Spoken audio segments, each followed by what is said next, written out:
I'm Alex, he's Jim, and this is the Charging Status EV podcast. How are you doing, Jim?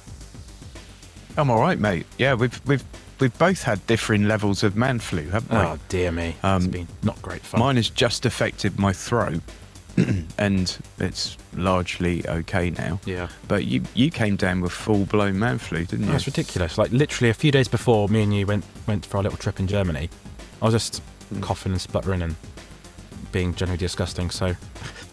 I had to record a video the other day with a sore throat, so that wasn't great fun, but all good. Thanks for sitting next to me both ways on the flights, though. You're so welcome.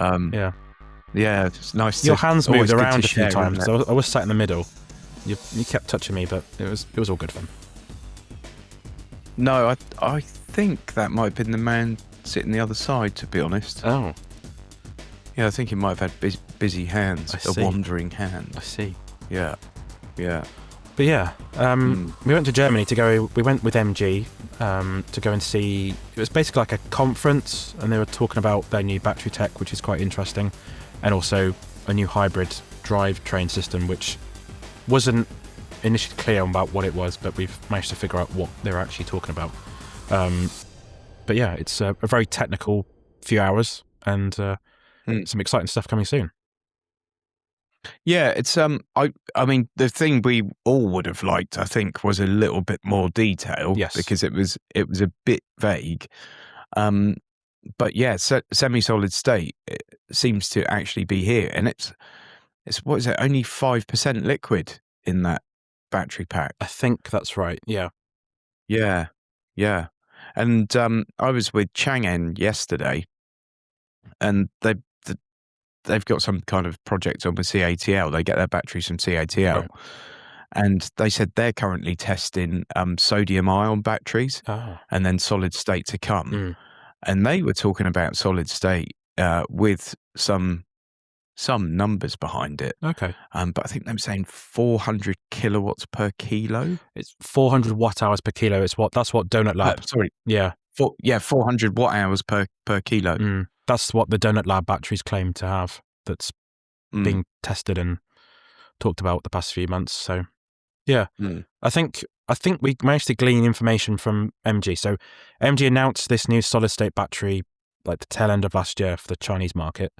They've now basically announced it for the European market. It will come into the MG4 Urban, their little affordable EV, later this year.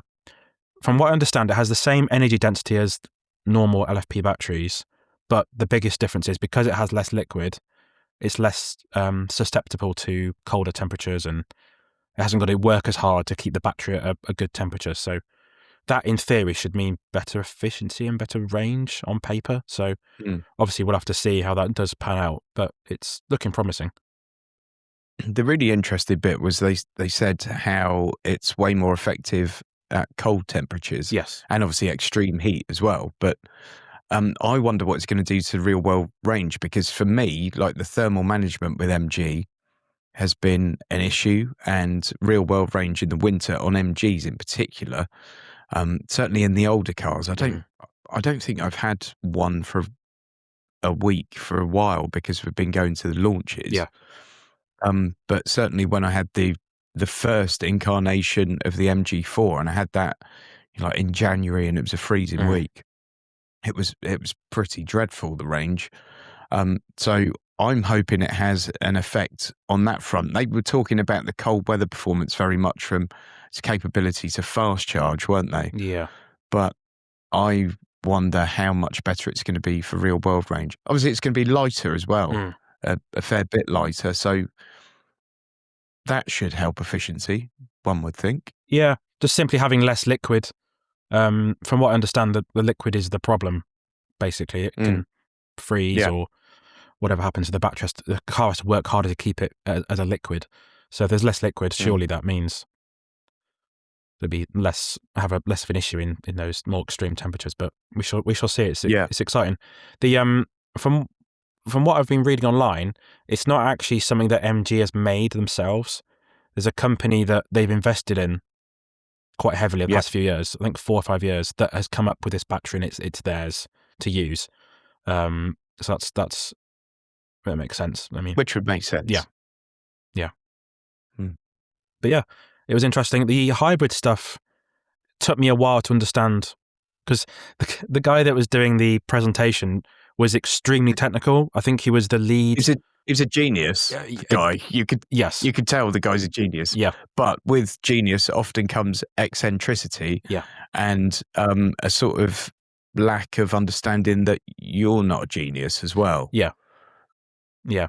I think he was the lead R&D engineer at SAIC, I believe. But basically, they're existing hybrid engines, which are in the MG3 and I'm guessing the MGHS as well. They're basically going to move them from 4-cylinder to 3-cylinder, add some turbocharging, add in some electric turbochargers, which is a little bit beyond me, to be honest. And it should be a bit more efficient. It's going to have an automatic gearbox, isn't it? Rather than because they were sort of referencing Toyota and how they use CVTs or eCVTs, but Europeans don't like them, and therefore they're going to go with a more traditional automatic gearbox, a planetary 3-speed, I think. Okay, and they said that's going to be a much happier place for Europeans because he said, like in China, because there are cameras literally everywhere, people that drive in a more relaxed fashion, and in Europe, from all the data they take, we're much heavier footed, so we want to get up to speed, and that's why we probably don't like the eCVTs because they're quite mooey in their noise. Yeah, I love hearing from those kind of people though, because you hear how they actually do take notice of some of this stuff, the driving data. And you've got other manufacturers that obviously couldn't give a toss. No, exactly. Because they just, this is what we do and there you go. Yeah. And then you've some of these, particularly the Chinese manufacturers, seem to be so receptive to feedback. Yep. That's one of the things that's a funny thing. Sorry. Go on. That's one of the things that Amoda were telling us recently. Yeah. Is that they always want more feedback and they'll take it on board, which is exactly what you want. So there was a funny thing at the Changan event. I was there yesterday, which was Thursday. But on Monday, someone noticed that, the speed limit sort of indicator that's in the head-up display, it flashes when you go over the limit. And someone noticed that it was flashing all the time. Right. So they logged that with the R&D people in Birmingham, I think. Yep. The R&D centre in Birmingham's been there since like 2001, and there's 100 engineers there. On Tuesday, they diagnosed it and fixed it, and they were testing it on Wednesday and Thursday, and it got rolled out into every car today. Jesus. That's with impressive. Over-air update, and they said that the customers won't even be aware that it's updated. No way. Yeah. That's so good. And you think, yeah, I mean, if that happened in, another brand, not every brand, obviously, I mean, some companies do updates all the time. My Tesla's constantly getting updates. But in a lot of brands, that would be next time the car comes in for a service, we'll sort that out. Or you have to book in an appointment for a software update. Yeah. Well, that's even if the software update gets pushed through. Exactly. Yeah. It might just be, well, yeah, we'll get onto that, and it takes 8 months or something. Yeah. That's really good. So I thought that was really impressive. Yeah, it's exactly what you want. So, yeah. It almost sounds like it's a software patch rather than like a whole new, like a system level update, like with your phone, for example. It's more like a one-off little update. Yeah. So that's quite good. Yeah, it's probably remove a comma somewhere in a line of code or something. Yeah. We actually went out to, I think it's Kemble Airport or the Cotswolds Airport, and we did like a handling course, slalom course and stuff on the taxiway of the airport. And it's a really cool airport because they've got loads of old 747s and loads of really cool planes that are there just to be broken, basically, and recycled, whatever they do with them. And while we were there, unbelievably, this plane came in, which somebody there who is an aviophile, I don't know if that's the thing. Sounds like the right word. Told me that it's the only one in the world, and it was an electric plane. Ah, yes. And it came down, and it had like the fan engines, and as it was landing, they all rotated upwards. So it had a slight look of a helicopter about it. It was still very noisy. But it was very, very cool. Yeah. And then just a couple of miles the other way was RAF Fairford, where all these big American Doombringers were taking off. And that was very scary. And apparently they consume so much fuel to take off that they get over the sea at like Devon or something, and they then have to be refueled in the air to continue their journeys because they're so big and heavy. Jeez. But seeing these huge bombers take off, loaded with bombs, Yep. that was a bit scary. Yeah, electric planes are quite interesting. The B word. I don't know if YouTube will. Oh, actually, I don't know. Demonetize us or something. Well, we should probably beep that. Yeah, I'm not really sure what. I don't know. I don't really know the rules, to be honest. I probably should, but. Yeah, electric planes are quite interesting. There's a company called Aerovolt, which they've got the first, I think the world's first or the UK's first charging network for aeroplanes, but they use CCS2 like cars do. So. Oh, really? Yeah. So that's quite interesting. But it was cool. It was very cool. With the handling course, the last part of it, there was a slalom, then you had to come down, emergency stop, then you had to do quite a tricky reverse, around some cones and a few other things. And I think there was an error with the stopwatch, because they claim I didn't win. Oh, I mean, I'm clearly an incredibly talented driver, so yeah, that seems unlikely. Interesting. Yeah. But what did you think of the car? Because you can talk about it because the embargo's today. So. Yeah. So the video will be out next week, and there's loads to like about it, and there's just one thing that I found odd. And in the video, I may have misdiagnosed it, so I've actually put some text on the screen because the only negative thing I've found with the car, and as you know, launch events, I didn't even look at the energy consumption, like real world range, because I just didn't drive the car for long enough. It's always the way, isn't it? Yeah. And of course, some of it was like a handling course and stuff, and we're ragging these things around an airfield. So it just seemed utterly pointless to look at it. But I think when I first got in the car, it was like 90%, and when I took it back, it was 76 or something. So it hasn't gone that much. Done anything awful, and we had about a 20-minute drive each way as well. So I, Spidey sense suggests that actually it's reasonably efficient, but I'd need one for a week really. There's a really weird thing, which when you're at constant speed, like 30, 40, 50, whatever it is, it just felt like, I mean, the pedal didn't move or anything, but it felt like you were slightly coming on and off the pedal. Yep. Like it was almost breathing. And I mentioned it in the video and said, like, this probably is something that just needs a tweak. And, the more people that drive, the more data they'll have, etc. And we know they can do really quick updates from the aforementioned story.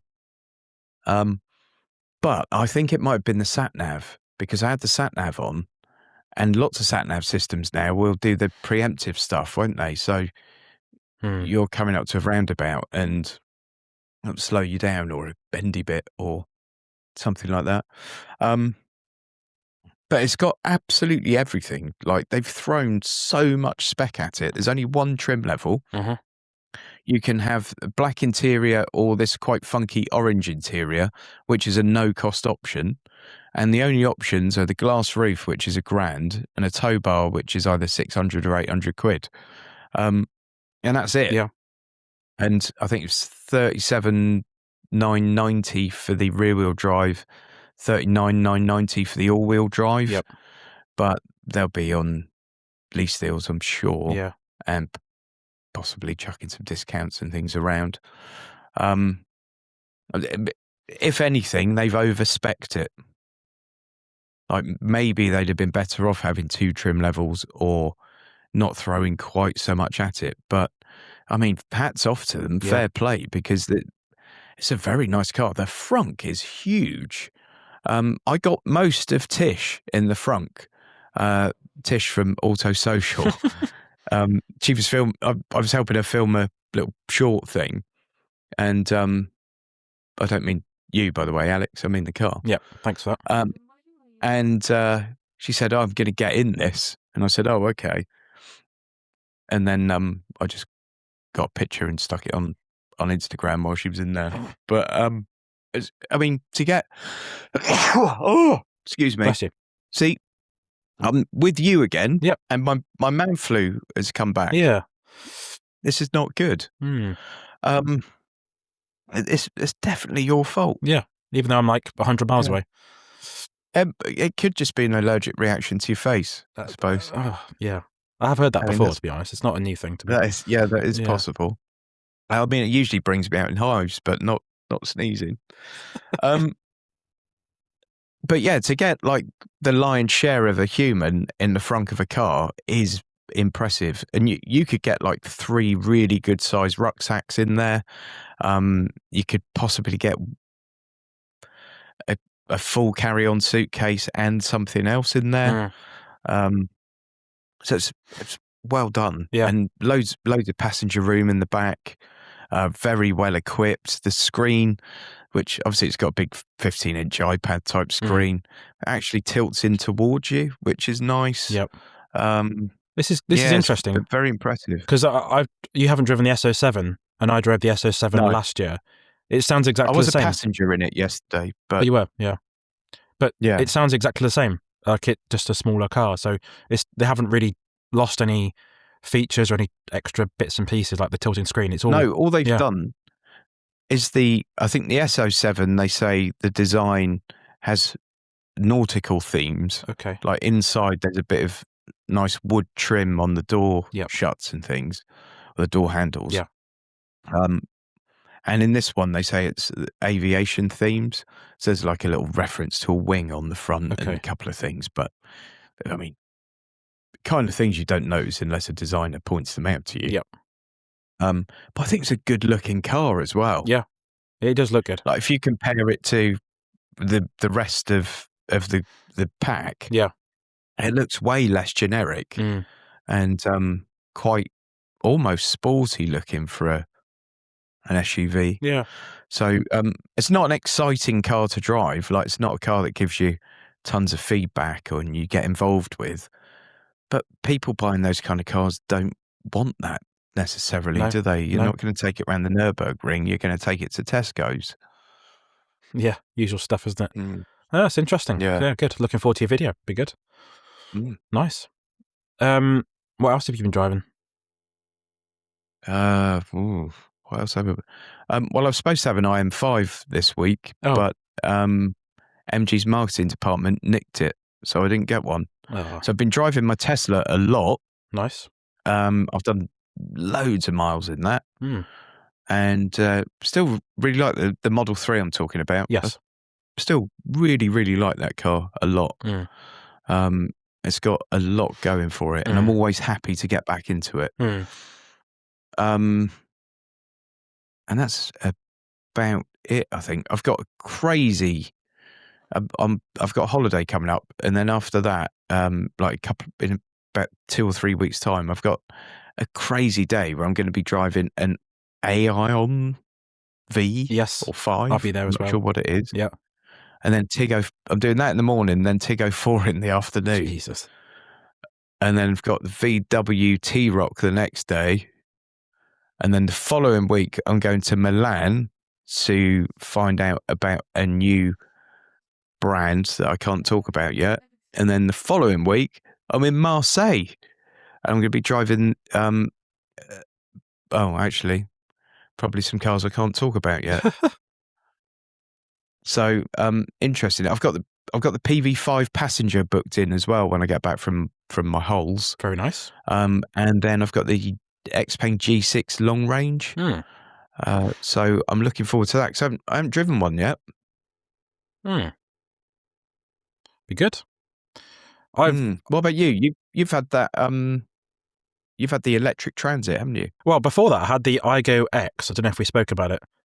Oh yeah. I don't know if we spoke about it on the podcast. I can't quite remember. But that reminded me, that had a clever system where it slows down. So on the dashboard, it had 2 red lights in the driver's cluster to let you know the brake lights are on. And I noticed it was braking for you preemptively, usually based on what the car in front of you was doing. But it was quite nice. It was sort of saving you from having a bump sometimes, which was quite good. So just reminded me of that. I had the eTransit Custom last week, and that went back yesterday. And in its place was a Ford. It has been swapped for a Ford Ranger PHEV. That Ford's quite expensive. Yeah, that's not a massive surprise. No, it's £49,000. That one I've got plus VAT. Yes. Yep. So that price is excluding VAT. So whatever that is, I'm not very good at maths. It's probably over 50k. So that was the DCIV variant, which stands for double cabin van. Means 3 seats behind the driver and 3 seats in the front. 60 grand for a van is a lot of money, isn't it? It's a lot, yeah. And I was realistically getting 200 miles out of it. It's okay. And when you compare that to the PV5, I know. So in the video, which I'll put in the show notes, it doesn't look very good compared to the PV5, but at the moment, as of March 2026, if you want something a bit more than a panel van with like that sort of setup with 3 seats in the back, Kia have got stuff coming soon, but not available right now. So, and there's a bit more flexibility in terms of load capacity with the it's quite a nice Ford thing, though, wasn't it? 'Cause we obviously had a trip around a car park at Heathrow, in it. We did. When you got lost. Yeah. But it was quite a nice thing, but just too much money, I feel. Yeah, it's very well made. I've driven the panel van version before, and the panel van version of the e-Transporter, which is its very closest sort of relation. And the addition of the 3 seats in the back, the weight, and the additional carpet and all the bits and pieces that go along with it has done a lot for the ride. The ride is very nice and it drives really well. It's a very comfortable vehicle. It's just the range isn't quite as good because the battery's not very big, but oh well. Actually, while we're on the subject of Ford, I don't know if you saw the news because you've been busy past few days, but Ford have announced another new Transit electric. So this one is called the Transit City. Oh, I didn't see this. Yeah, it came out of nowhere yesterday afternoon. It's called the Transit City. And they're looking to compete with a lot of these newcomers into the van market. So it's made in China. It actually isn't really made by Ford. It's a partner product with Jianling. So it sits on a custom platform, and it basically goes right back to the bare minimum of what's required out of a relatively medium-sized electric van. There's one trim level, no options. It's very basic, really, but it offers about 160 miles of range. But there's no pricing yet. So, and what size is it? It's like Transit Connect size. It's Transit custom sized. Oh, yeah. But it will come in either 2 different roof heights. You can have it in H1 or H2, chassis cab. There'll be a longer version as well. So it's basically meant to fill the gap, really. Be a bit cheaper than the Transit Custom, and a bit more practical than the e-Transit. It needs to be a hell of a lot cheaper, really, doesn't it? Yeah, they haven't really said. One of the things they did say is that the average electric van driver does about 60 miles a day. Yeah. And if this is going to be used in the city, that makes a lot of sense. Yeah. They're using LFP batteries, so 56 kilowatt hours, front wheel drive, and it looks quite generic, but it still looks like a Transit at the same time. And the payload's quite good. The payload's over a ton, which is exactly what you need. So, it's weird. It's really weird. So, but it just came out of nowhere. So, yeah, I mean, again, it needs to be priced well. It does, but the payload obviously beats the PV5. It does. So it's got that going for it. Yeah. So more details are going to come later this year. I wonder if they're going to price it against the PV5. I wouldn't be surprised if they do. But it reminds me of the Rivian vans because it's quite stripped back. The DC charging is not anything to shout about. It's like 67 kilowatt. But if it's meant for city use, that's ideal. So, because obviously that's a joint venture with a Chinese company, but Changan build Chinese Fords, I think, like their Mondeo and stuff, and Mazda as well. Yeah, Chinese Mazda. Yeah, which I didn't know until I did my research on Changan the other day. Yeah, the new Mazda 6e is a Changan underneath. Yeah. Yeah.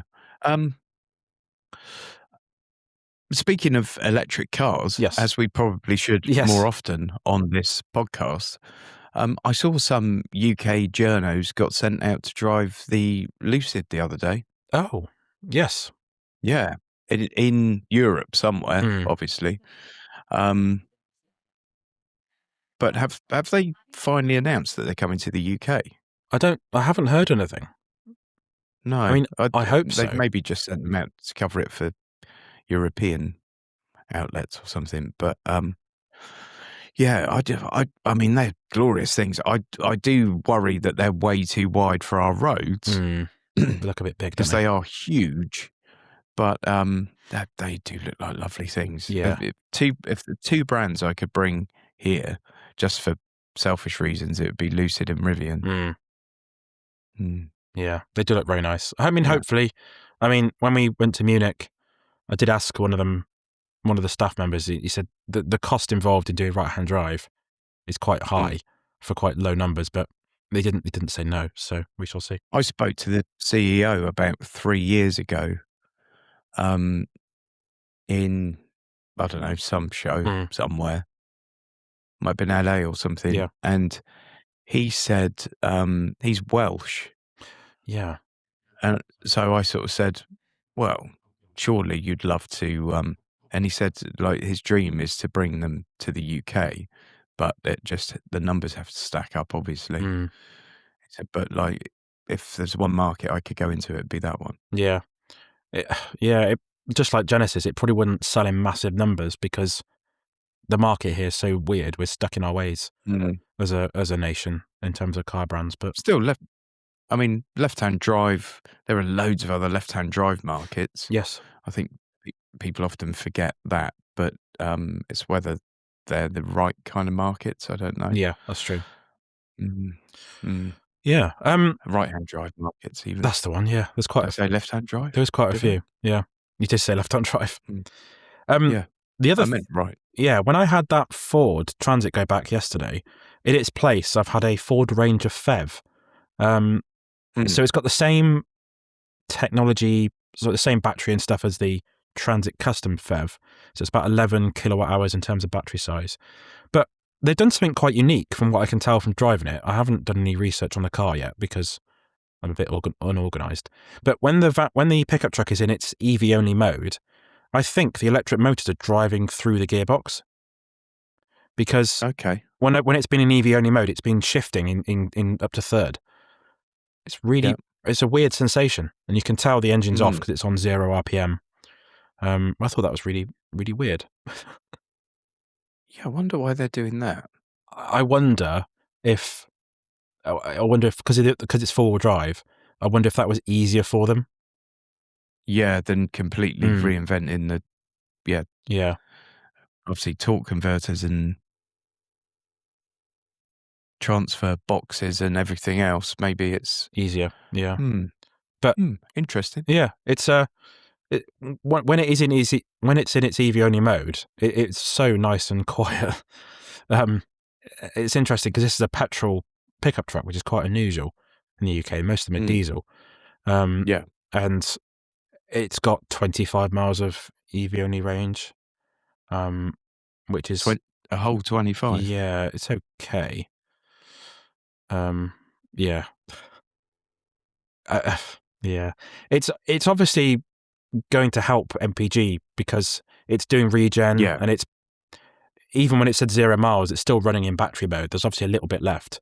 But obviously, I haven't driven many plug-in hybrids, but it will do something weird where you can put it into a mode where the engine will charge the batteries. Yeah, most will do that. Yeah, and I can't work out why you would do that.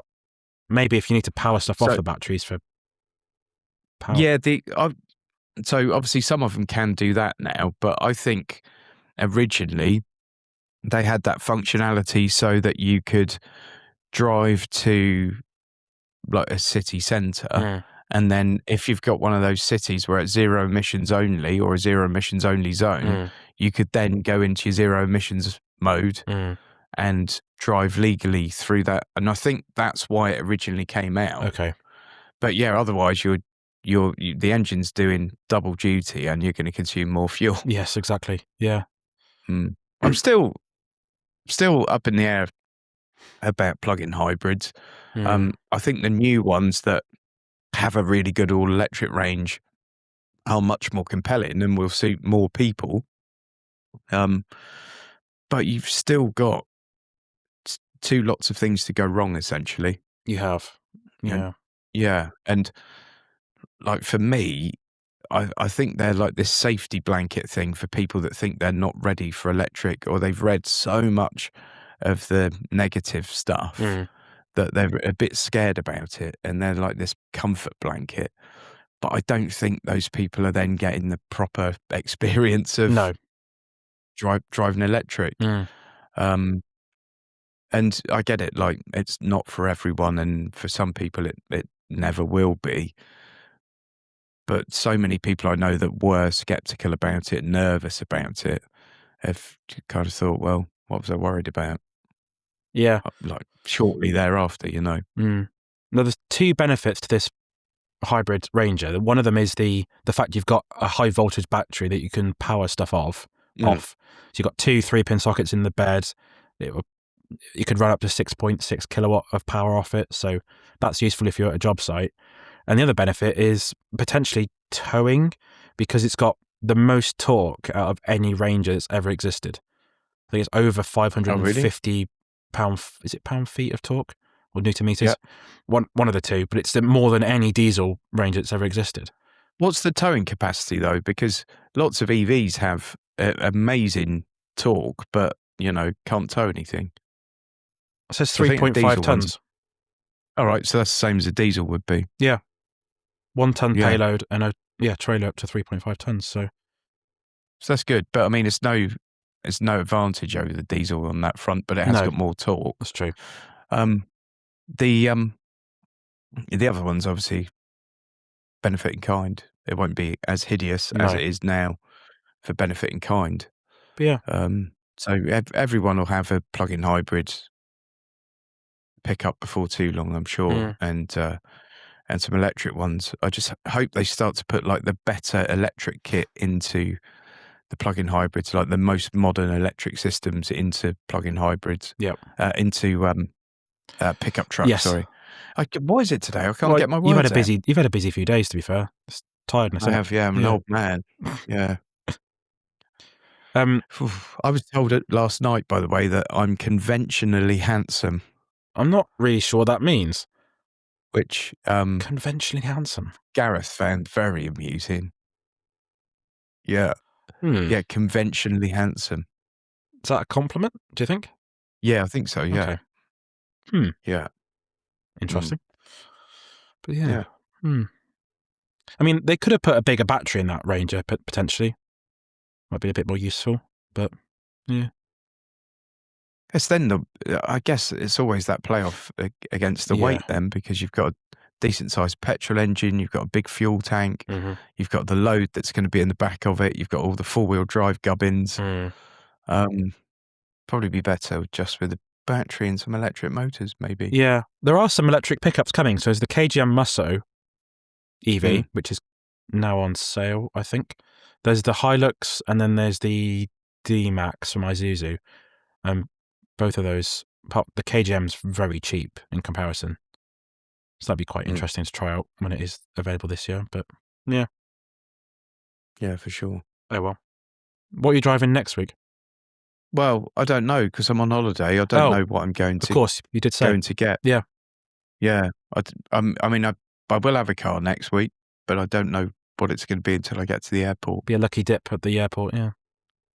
Yeah, last time I was there, I got a Fiat 600. I don't know, is it an L or something? No, Didn't you have wasn't. It was just the Fiat 600. You had an Ebro as well, didn't you? Was that the time before? That was somewhere else. Yeah, the time before. Which the Ebro was, of course, the Cherry Tig 07. But the Fiat 600, I really liked. I thought it was. I was surprised how much I liked it, actually. But that was a really nice little car. Nice. I preferred the infotainment system on Fiats to a lot of the other Stellantis group cars as well. Because it's a bit Billy Basic in some of those Stellantis cars.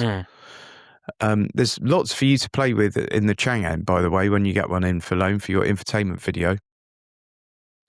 Like games and all sorts of wonderful things, camping mode and all that kind of good stuff. Yeah, I did an infotainment guide, a fairly quick one of the S07 last year, and there was a lot to get through. It took a long time to film. Right, it's probably the same system, I guess. Yeah, it's probably that was quite a while ago, so there's probably been quite a few advancements since then. But so it reminds me, while you mentioned Stellantis, Graham wrote an article for your website, and the Vauxhall Astra has now got price parity with all powertrains. That's amazing. Yeah. So petrol or hybrid. I guess mild hybrid, plug-in hybrid, and full EV. Yeah. And I mean, hats off to them. The other thing I found interesting is that price parity is on the models as well, like hatchback and estate. So that's unheard of. I mean, who has ever done an estate car for the same price as the hatchback? No. I don't know what the price actually is, though. I think he said 29,995. Which is not hideous, is it? No, and that's the EV's got a 58 kilowatt hour battery, I think. So it's nearly 300 and obviously miles. Stellantis are fairly well known for discounting as well. Yeah, and certainly pushing out deals through the lease channels. But hats off, because no one else has done that, and probably several could have. Yeah, no, it's really good. It's quite impressive. Yeah, it's really good. What are you doing this weekend, Alex? Probably going to pretend I'm a farmer and drive around in this pickup truck for a bit. Cool. Yeah, I haven't really got anything planned. It's been quite a hectic week, to be honest, with all the flying and different trips we did. So, yeah. What about you? I'm taking my son to a Lego convention. Oh no, tomorrow. That's amazing. In Bournemouth somewhere. Although it's not called Lego because I guess it's trademarked. It's called Bricks or something, or I don't know. Yeah, you'll love that. That's great. What are you driving next week, Alex? I finally booked in the Hyundai Santa Fe, the FEV version. Oh, nice. So I've got another plug-in hybrid, which it's such a massive car. You've booked a lot of big vehicles lately. Are you trying to make up for any shortcomings anywhere? Well, after that, I've got the Ioniq 9, so an equally big car as well. Oh God. So I am, I've had quite a few. Well, I had the Igo X last week, so that was decidedly small. But now I've gone the complete opposite end of the spectrum. Yeah. Enough said. Yeah, enough said. Yeah. I really like the Santa Fe, and I like the slab back end on it, which a lot of people hate in the comments. I remember people being absolutely furious about it, and I think it looks awesome. It's cool. It's different. Yeah. I think Hyundai. It's got a bit of a Lego look to it, the whole car, I think. I can see that. Speaking of Lego. Yeah. I think Hyundai like to make divisive designs, don't they? I think that's their thing. Yeah. Whereas Kia make things that appeal to a lot of people, I think. And then Genesis just make very sexy cars. So Hyundai are trying to be a bit different with their designs. So yeah. But yeah, exciting times. There's a lot of stuff happening. So yeah. I think that's it. I think I'll let you get back to your work and whatever you're doing. So yeah. If you don't subscribe to this already or follow or anything else, please do all those lovely things and give it a thumbs up and leave us a comment and all that kind of good stuff. It makes us happy. It definitely does help, doesn't it? So yeah. Lovely stuff. Where can people find you on the interwebs if they want to find out more about you? Notaguru.co.uk is my website, where wonderful Graham Cobb is now doing lots of work for me. because he's just a madman producing article after article. So massive thanks to Graham. And my YouTube channel is definitely not a guru. Yeah, you can find my. What about you, Alex? You can find my weekly car reviews on the Interface Cars and some other bits and pieces on my website. As I said last time I recorded, I haven't found the time to write stuff lately. There's been more stuff happening. Video takes up a lot of time, doesn't it? So, but yeah, it's definitely a lot happening at the moment. I've noticed there's a lot of car launches the past few weeks. Like a lot of things happening. It's been crazy, isn't it? Absolutely bonkers. It's mad. But yeah. I mean, this week, when you think we were with Brian on Monday in Frankfurt, and then Brian was off to Malaga. Tish was on that one, and then I was with Tish yesterday. She had to then leave in the afternoon to fly to Ibiza, I think. Yep. I think Brian had gone somewhere with Toyota in between, and I think Toyota might have been Malaga actually. But I mean, some of these guys are literally away 5 days a week, aren't they? Yep. And flit in between. I mean, I spoke to Manos at something a while ago, and he said last year he'd done like 260 flights, I think. Jesus. It's nuts, isn't it? Yeah. I think it's the legacy people catching up now. I think they're panic. Yeah. I don't know, but I'd imagine they're probably trying to get things completed a bit faster than they used to be. If that makes sense, or push out updates. And of course, with the constant new Chinese brands and models appearing, so it's just very, very busy nowadays. So I'd love to be able to cover all this stuff on website. I just haven't got the time, unfortunately. But it's exciting times. With that, it's a good job it pays so well, really, isn't it, mate? Oh, it's a good job. Yeah, I'm rolling in it. Yeah. Same. Yeah, I think that's about it. Thanks ever so much for watching and listening as usual, and we'll see you again next time. See you later. See ya. Bye-bye.